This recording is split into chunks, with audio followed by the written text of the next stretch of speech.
Jack Grealish has officially been left out of the Manchester City squad for the Club World Cup, and this omission from Manchester City's team has led many fans to believe his time with Manchester City is completely over, and has had a lot of fans speculate what the next move for Grealish in his career will be. Now, I'll be honest, while the remainder of his career remains uncertain at this time, many fans like myself are using this as an opportunity to reflect on his time at Manchester City. While his time with the club has contributed to him filling his trophy cabinet up with the likes of the Premier League, UEFA Champions League, FA Cup, Carabao Cup, he's won the lot with Manchester City. His contributions to the success of this Manchester City team is what's really coming under fire from many fans. Now, my biggest issue with Jack Grealish, it comes down to twofold. Number one, English fans and the English media widely overrate Jack Grealish. And number two, Pep Guardiola has a clear agenda against Jack Grealish, and simply he just hasn't given him enough opportunities, especially as of recent. Now, when I give you those two issues that I have with Jack Grealish and his time at Manchester City, they seem kind of counterintuitive. How can he be overrated, but then also not get the opportunities that he deserves from Pep Guardiola? And I just ask of you, please let me land with what I'm talking about here. Now, prior to his £100 million transfer, his time with his boyhood club of Aston Villa was extremely impressive. But nevertheless, his performances with Villa never really displayed a level that was worthy of reaching £100 million for a transfer. And now, as fans, we understand that this is the English player tax. But when you really look at it from the perspective of Jack Grealish was £100 million, Declan Rice was £100 million. I look at it from the perspective of Declan Rice is a world-class talent, and I just never felt as though Jack Grealish led up to being worth that amount of money. Now, English fans in particular are the ones that I feel as though will overrate Jack's ability, and they will be the ones that will specify that they feel as though this amount of money and the wages that Jack Grealish is on is worthy. And I'll be honest with you, when we're talking about Jack Grealish, we're not talking about Diego Maradona here. If you look at England fans, it seems as though they have a soft spot for Jack Grealish, and I think there's a big reason behind this. Look at me, guys. I like a pint or two or 10. And that clearly is something that Jack Grealish also likes to indulge. And God bless him. And I think his antics during the parades following Manchester City winning the treble, many fans loved it. And it was quite entertaining. But more than entertaining, what it really was, guys, was it was relatable. What do a bunch of English fans love to do? They love to go to the pub, have a few pints, and go and watch the football. I can't hate on it. That's what I'd like to do. That's like my perfect afternoon, for God's sakes. And when you see Jack Grealish kind of acting like an everyman of that culture of football, it's relatable. And we don't see that often anymore. We see these players that are robotic.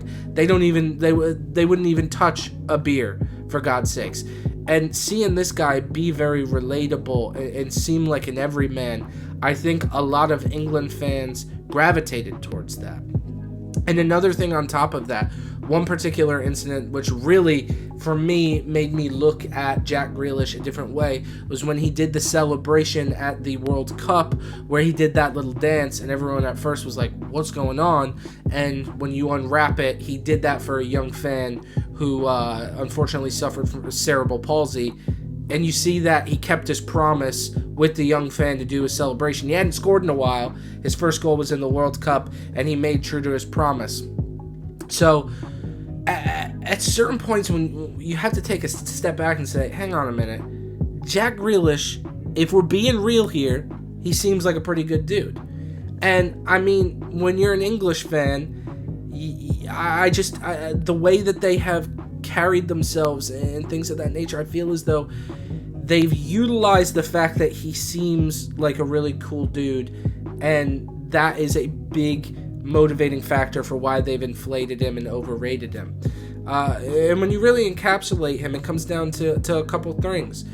he showed his ability to be a top player in the treble-winning season. I think that's the only season that Jack Grealish was really firing on all cylinders for Manchester City. Then, like I said, he's relatable because he likes a few pints. And number 3, he has a soft spot. He's a nice guy for the young fan, which he displayed at the FIFA World Cup. And at the end of the day, when you bring all of that, he clearly had the ability to be a top player, and then he seems like a good person or a good dude all in all.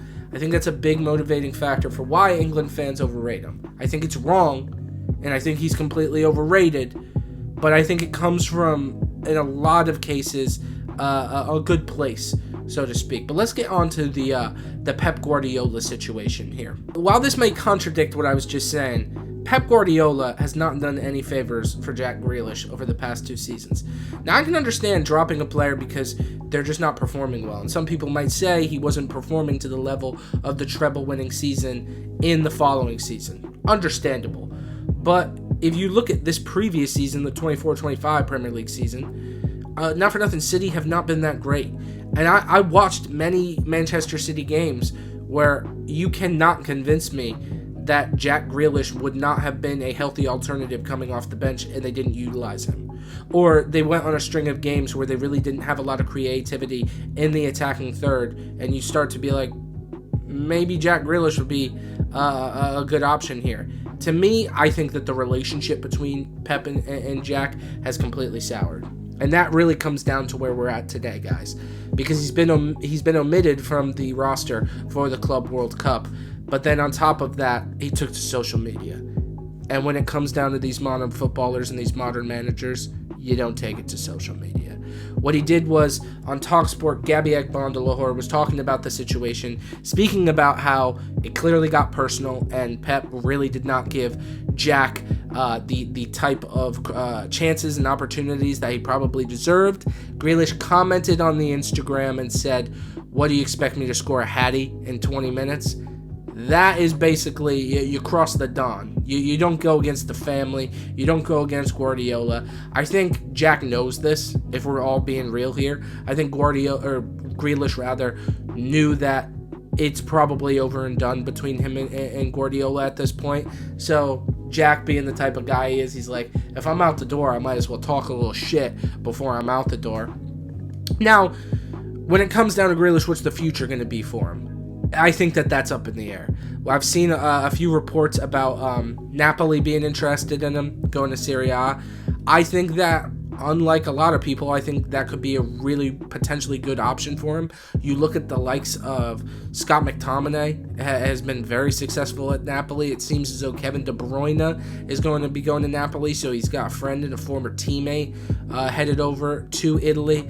I think that there's several players. It's become, when I was growing up, it wasn't common for English players to go over to Italy, and it's become increasingly more common over the past couple of years.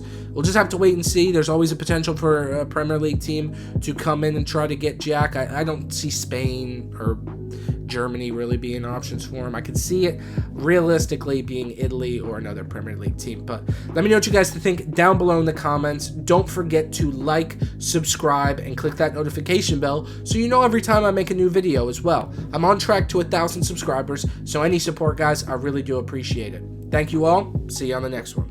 Peace.